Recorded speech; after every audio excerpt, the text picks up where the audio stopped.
يقول لي 10 سنوات 16 سنة كل 10 أيام أمي تمشي اللي بطني بيدها. الله يكرمكم. هذا الداعي عبد الله بن نعمة. عبد الله تزوج قبل سنة وأقل أو أكثر ببسيط، بيني وبينه اتصالات.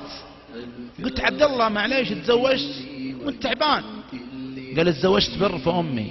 أمي لمتى تشيني وتقلبني؟ مشروع شل الكامل وهو داعي إلى الله. نحسب والله حسيب ولا نزكي على الله أحد. شوفوا الأم وش تسوي وحنا وش نجازيهم.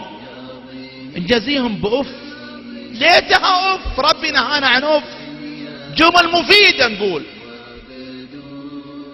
أحد الأقارب عقيد في دارة مكافحة المخدرات في جدة، يقول جاءت قضية في بحرة فطلبوا لابد حضور عضو من مكافحة المخدرات لأن في شاب متوفي محروق.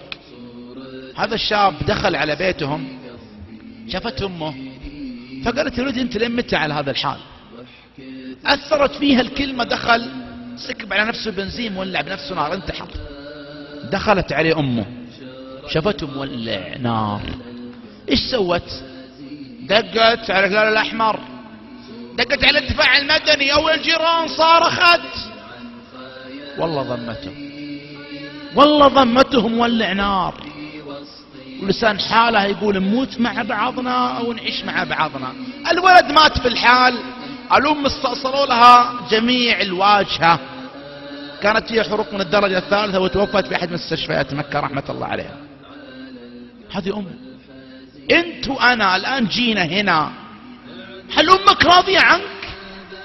هل أبوك راضي عنك؟ لا يجي يوم من الأيام تتمنى ريحتهم، ما هم، لا تتمنى تشوف الأرض اللي كان فيها أبوك، الأرض اللي كانت فيها أمك.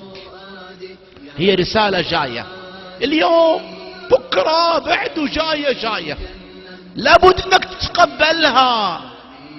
اخوي واخوك ما يقدر يوصلها. ابوي ممكن لكن ما يقدر.